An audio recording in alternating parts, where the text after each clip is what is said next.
வணக்கம் நண்பர்களே, தமிழக அரசியல்ல முக்கிய அப்டேட்டை பார்க்க போறோம். தமிழக முதல்வர் விஜய் மிக முக்கியமான உத்தரவு போட்டிருக்காரு.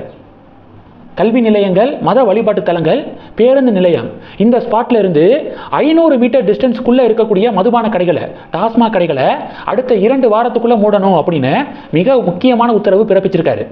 நீதிமன்றம் பல வருடங்களுக்கு முன்னாடியிலிருந்து இந்த டைரக்ஷனை கொடுத்துருக்காங்க. ஜெயலலிதா அவர்கள் மாநில முதல்வராக இருந்தப்ப 500க்கும் மேற்பட்ட கடைகளை மூடினாங்க. திமுக ஆட்சியில் இந்த முக்கிய ஸ்பாட்ஸ்ல இருந்து 100 மீட்டர் டிஸ்டன்ஸுக்குள்ளே இருந்த மதுபான கடைகள் அகற்றப்பட்டது. 100 மீட்டர் டிஸ்டன்ஸ் அப்படின்னு ஃபிக்ஸ் பண்ணியிருந்தாங்க. அதை 500 மீட்டராக விஜய் எக்ஸ்டெண்ட் பண்ணியிருக்காரு. டெஃபினட்டாக வரவேற்கக்கூடிய டிசிஷன். எல்லாம் முக்கியமான இடங்கள். இதுக்கு பக்கத்திலேயே மதுபான கடைகள்லாம் இருக்கிறது. பொதுமக்கள் மத்தியில் முகசுளிப்பை ஏற்படுத்தும், பொதுமக்களுடைய பாதுகாப்புக்கும் அச்சுறுத்தல்.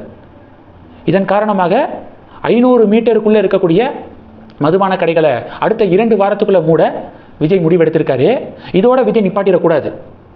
படிப்படியாக மதுபான கடைகளுடைய எண்ணிக்கையை குறைச்சு மதுவில்லா தமிழகத்தை, 0 டாஸ்மாக் கடைகள் அப்படிங்கிற நிலைமையை நோக்கி தமிழகம் நகரணும். அண்ணாமலை பிஜேபி மாநில தலைவராக இருந்தப்ப எப்படி படிப்படியாக மதுபான கடைகளை குறைக்கிறது, அதற்கு காம்பன்சேஷனுக்காக வருமானத்தை உயர்த்துவதற்கு என்ன நடவடிக்கை எடுக்கலாம் அப்படின்னு டேட்டா ஒரு ரிப்போர்ட்டையே ப்ரெசென்ட் பண்ணியிருந்தார். பிஜேபி வெப்சைட்டில் இருக்குது. அது மாதிரியான விஷயங்களை பார்வையிட்டு தீர்வுகளை விஜய் எடுத்துக்க முடியும். மதுபான கடைகள் குறைக்கப்படணும். வருஷத்துக்கு 50,000 கோடி ரூபாய்க்கு மேலே மதுபான கடைகளால் தமிழக அரசாங்கத்திற்கு வருமானம் வருது.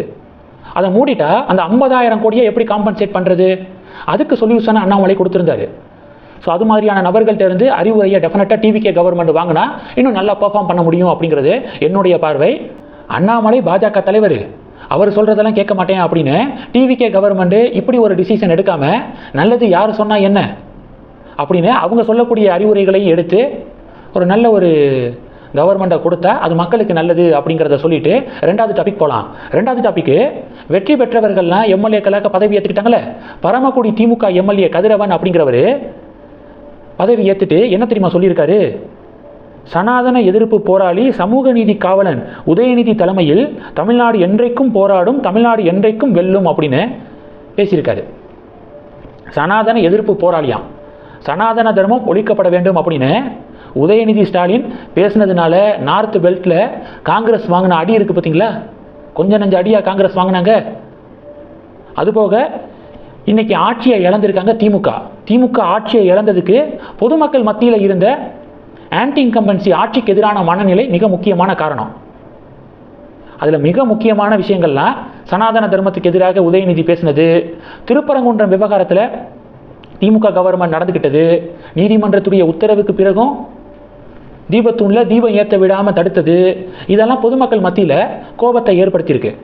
அந்த கோபத்துடைய வெளிப்பாடு தான் தேர்தல் முடிவு அப்படின்னு நான் பார்க்குறேன்.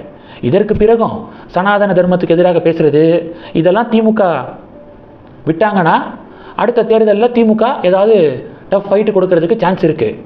இல்லை இதுக்கு மேலேயும் சனாதன தர்மத்துக்கு எதிராக பேசி தேவையில்லாத கான்ட்ரவர்சியெல்லாம் பேசினாங்கன்னா, ஹிந்து மதத்துக்கு எதிராக பேசுகிறதெல்லாம் தொடர்ந்தாங்கன்னா அடுத்த தேர்தலில் எதிர்கட்சியாக கூட வர முடியாது அப்படிங்கிறதான் பாஜக காரங்களுடைய பார்வை. பாஜக காரங்க கதிரவன் எம்எல்ஏவுடைய இந்த ஸ்டேட்மெண்ட்டுக்கு கீழே கமெண்ட் பண்ணுறாங்க.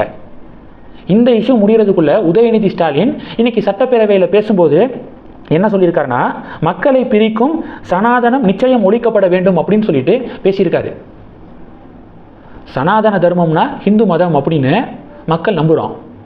திருப்பி எதுக்காக சனாதனம் ஒழிக்கப்பட வேண்டும் அப்படின்னு உதயநிதி பேசுகிறாரு?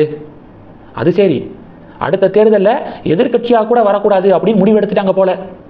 உதயநிதியுடைய இந்த ஸ்டேட்மெண்ட்டை அவை குறிப்பிலிருந்து டிவிகே கவர்மெண்ட் நீக்கியிருக்கணும். நீக்காமல் அதை ஏன் விட்டுட்டீங்க?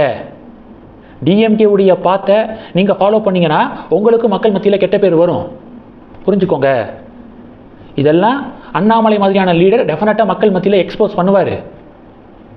அதனால் டிஎம்கே ரூட்டை டெஃபினட்டாக டிவிகே கவர்மெண்ட்டு ஃபாலோ பண்ணாதீங்க, அது உங்களுக்கு தான் ஆபத்தாக முடியும். அடுத்த தேர்தலில் டிவிக்கே ஒரு பெரிய செட்பேக்கை சந்திக்கும் டிஎம்கே ரூட்டை ஃபாலோ பண்ணிங்கன்னா அப்படின்னு பாஜக காரங்க பதிவுகள் போடுறாங்க.